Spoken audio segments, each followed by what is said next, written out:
오늘 이 본문의 말씀을 통해서 하나님의 시간표라는 제목으로 함께 하나님의 말씀을 나누도록 하겠습니다. 혹시 팍스 로마나라는 말을 들어보신 적이 있으신지요? 뉴스 등을 통해서 한 번쯤은 종종 들어보셨을 것 같습니다. 로마의 평화 혹은 로마에 의한 평화라는 의미로 번역할 수가 있는데, 이 말은 강대국의 폭력에 의해 만들어진 가짜 평화를 이야기할 때 자주 사용됩니다. 비슷한 말로 오늘날에 팍스 아메리카나라는 그런 말이 있는데요. 오늘날 세계 경찰의 역할을 자처하는 미국을 비판할 때 종종 사용되기도 하지요. 예나 지금이나 강대국은 자기들만의 무력이나 통치수단, 사상 등을 통해서 약소그룹들을 괴롭히고 또 정복하여 왔습니다. 그리고는 아무런 문제가 없다는 듯이 그러한 폭력과 정복을 정당화하고 아주 당연하다는 듯이 행동하곤 하였습니다. 오늘 말씀, 성경에 나오는 바벨론도 마찬가지였습니다.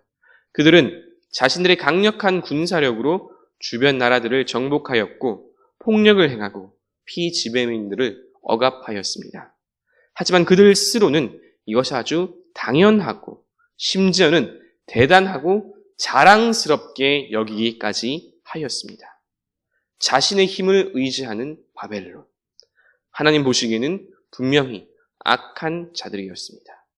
그런데 이렇게 악한 자들에게 예루살렘이 불타고 정복당하였습니다. 유대인들은 이 점을 도저히 이해할 수가, 받아들일 수가 없었습니다. 유대인들에게는 한 가지 특징적인 사고방식이 있는데요. 그것은 징벌과 심판에 관한 관념입니다. 자신들이 율법을 어기고 잘못 살아가면 하나님께서 자신들을 징계하시고 심판하실 수도 있다는 생각이지요. 같은 관점에서 예루살렘도 분명히 심판받을 수 있었습니다. 그들도 이를 염두에는 두고 있었습니다. 당시 유대 기득권들은 정치적으로든 또 종교적으로든 이미 부패할 대로 부패하였고 백성들에게도 우상 숭배의 죄악이 만연했었기 때문입니다. 분명히 심판받을 수 있었지요. 문제는 그 심판의 도구가 누구냐 하는 것이었습니다.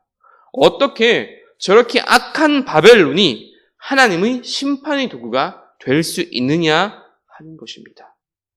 하나님께서 만약 천사들을 보내어서 전염병으로 혹은 기근으로 예루살렘을 심판하신다라고 한다면 유대인들은 어쩌면 대번에 납득하였을지도 모릅니다. 그 중에 어떤 이들은 회개함으로 나왔을지도 모르지요. 하지만 나도 잘못하였고 나도 죄인이지만 어떻게 나보다 더 악한 저 바벨론이 하나님의 심판의 도구가 될 수 있는가? 이것이 유대인들, 그들에게는 도무지 이해가 되지 않는 부분이었습니다. 여기에 대한 유대인들의 생각과 관점을 잘 보여주는 것이 바로 하박국 선지서의 말씀입니다.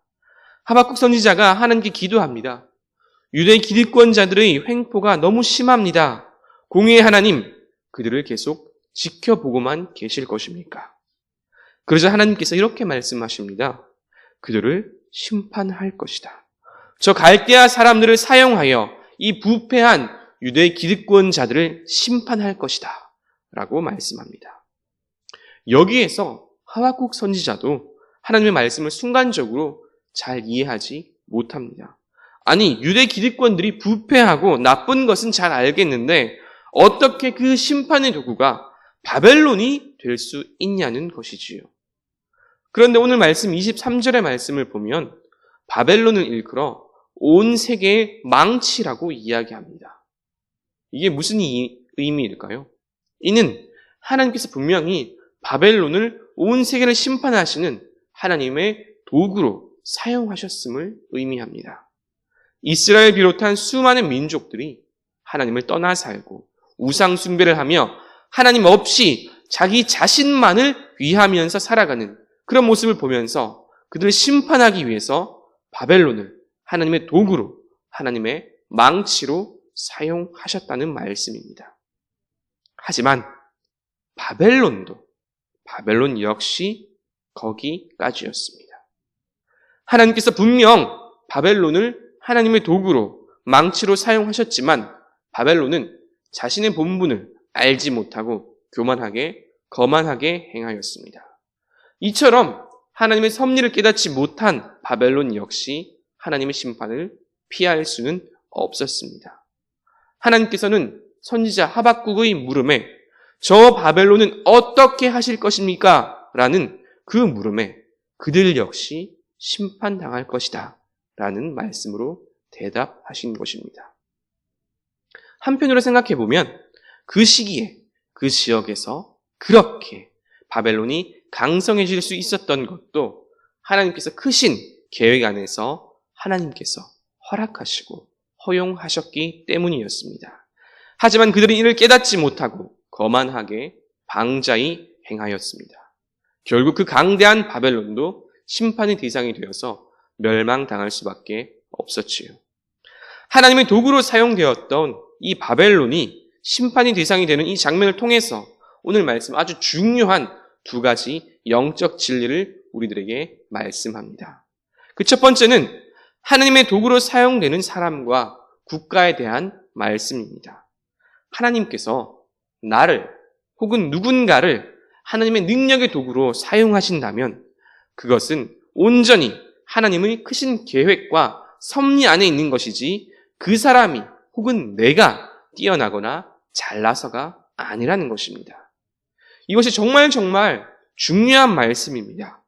많은 이들이 착각하고 오해하는 것 가운데 하나는 때때로 하나님께서 누군가를 사용하신다면 그 누군가를 통해서 하나님의 능력과 기적이 나타난다면 그 사람이 대단해서 그 사람이 어떤 능력이 있으니까 혹은 깨끗하고 성결하니까 하나님께서 그를 사용하셨다라고 생각하는 것입니다. 물론 때때로 그럴 때가 있기는 합니다. 하나님께서 이전부터 어떤 사람을 준비시키고 또 그래서 하나님께서 그 일을 행하시는 경우가 그렇지요. 하지만 대부분의 경우 하나님의 일하심을 보면 그런 경우보다는 그렇지 않은 경우, 오히려 힘이 없고 능력이 없는 사람을 사용하는 경우가 훨씬 더 많이 있습니다. 왜 그럴까요? 하나님의 영광과 그 능력을 나타내시기 위함입니다. 혹 사람이 뛰어나면 많은 사람들이 생각하기에 저 사람이 뛰어나니까 저 사람에게 능력이 있으니까 그 놀라운 일들을 해냈다라고 생각하기 때문입니다. 그리고 그 일을 행한 사람도 역시 교만해지기가 너무나 쉽습니다. 하나님의 은혜와 도우심으로 이 모든 일들을 행한 것이 아니라 자신이 뛰어나서 이 모든 일들을 해냈다라고 생각하는 것입니다. 바벨론이 딱 그런 꼴이었습니다. 하나님이 크신 계획과 섭리는 전혀 관심이 없고 그저 자신의 힘에 취해서 온갖 악행을 저지른 것이지요. 하나님께서 이런 바벨론을 사용하신 것이 혹 그들이 하나님 보기에 합당해서였을까요? 바벨론이 깨끗하고 성결하기에 하나님께서 도구로 사용하신 것입니까? 아니시요. 아닙니다. 그저 하나님께서 필요하셨고 계획하셨고 그래서 사용하신 것입니다. 우리도 마찬가지입니다. 때때로 우리는 혹 우리 주변에 누군가가 정말로 하나님 놀라운 일들을 해낼 때가 있습니다. 그럴 때 우리가 가져야 하는 생각이 무엇일까요? 하나님께서 하셨습니다. 나는 도구로 사용되었을 뿐입니다. 라는 겸손한 고백과 겸손한 마음을 가져야 합니다. 사도 바울이 그랬습니다. 솔직히 정말로 개인적인 능력만 보자면 사도 바울은 정말로 대단한 사람이 맞습니다. 오늘날 세계 선교의 기틀을 다 깎고 기독교 기반을 세웠다고 말해도 과언이 아닐 정도로 대단한 인물이 맞지요. 그러나 이런 사도 바울도 고린도전서 15장에서 이렇게 고백합니다. 나는 맨 나중에 만삭되지 못하여 난 자와 같고 사도 중에서 가장 작은 자입니다. 내가 나 된 것은 오직 하나님의 은혜입니다. 이와 같은 고백이 우리의 고백이 되기를 축복합니다.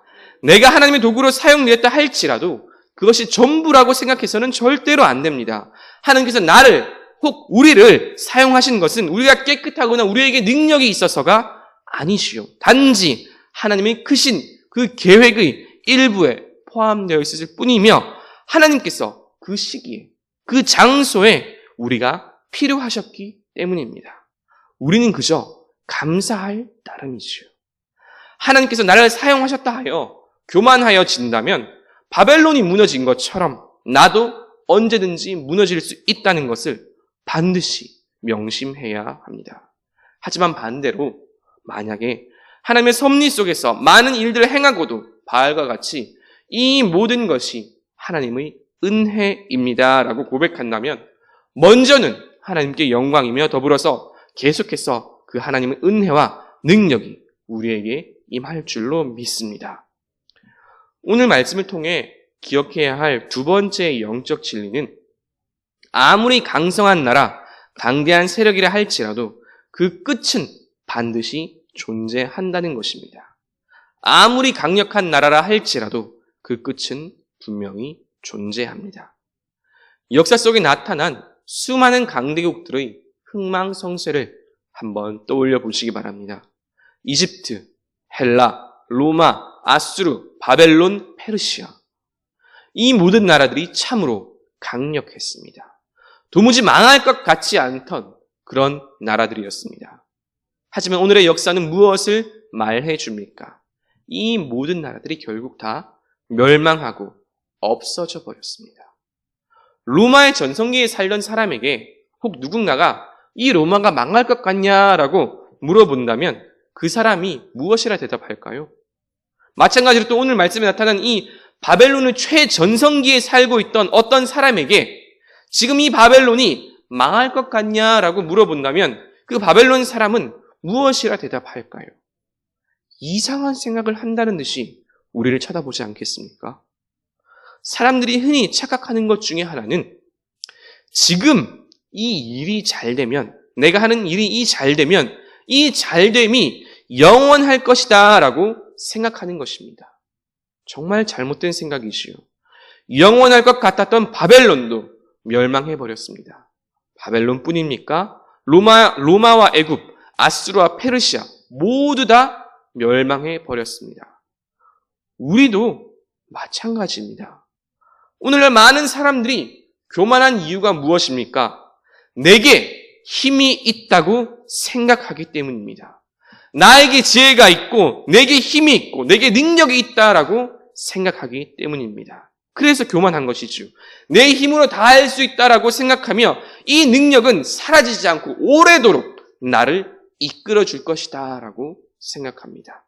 하지만 이것은 완전히 잘못된 생각입니다. 크나큰 오산이지요. 세상의 모든 역사는 하나님의 시간표 안에 있음을 믿으시길 바랍니다. 나의 잘됨이 혹 누군가의 흥함이 오래도록 지속된다면 그것 역시 하나님의 섭리 안에 있을 뿐입니다. 하나님의 시간표 안에서 어떤 일이 잘되면 조금 일찍 끝나고 어떤 일이 잘되면 조금 더 오래 갈 뿐이지요. 중요한 것은 이 시간의 길고 짧음이 아니라 내가 얼마나 하나님 앞에서 겸손히 바로 서 있는가입니다. 흥함의 시간이 길다고 해서 만약 교만하여진다면 오히려 그것은 재앙이고 저주입니다. 바벨론을 비롯한 수많은 강대국들이 그랬던 것처럼 말입니다.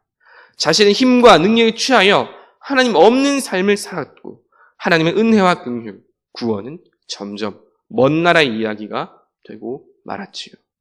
하지만 비록 내가 지금 좀 힘들고 어렵다 할지라도 잘 못 나간다 할지라도 하나님 앞에 온전히 서 있고자 한다면 그렇게 살아가고자 한 걸음 한 걸음 내딛는다면 우리의 삶은 하나님의 은혜와 긍휼로 가득 찰 줄로 믿으시길 바랍니다. 그러니 사랑하는 성도 여러분, 잘 된다고 하여 교만하지 말고 힘들고 어렵다 하여 좌절하지도 마시기 바랍니다. 오늘 말씀에 나타난 하나님의 역사는 그 모든 시간들이 하나님의 섭리 안에 있음을, 계획 안에 있음을 말씀합니다. 내가 지금 잘 된다 할지라도 하나님을 의뢰하지 않고 교만한다면 언제든지 무너질 수 있음을 꼭 기억해야 합니다. 마찬가지로 우리를 괴롭게 하는 그 누군가, 그들이 아무리 강력하다 할지라도 그들이 하나님 앞에서 범죄한다면 그들의 마지막 역시 금방 도래할 것입니다. 오늘 말씀의 바벨론이 하나님의 도구로 사용되었음에도 결국은 하나님의 심판을 받고 멸망한 것처럼 말입니다. 주 만군의 여호와의 말씀이니라. 교만한 자여 보라, 내가 너를 대적하나니 너의 날 곧 내가 너를 벌할 때가 이르렀음이라. 이 말씀을 엄중히 기억하며 하나님 앞에서 오직 겸손과 순종함으로 나아가는 저와 여러분 되시기를 주님의 이름으로 축복합니다.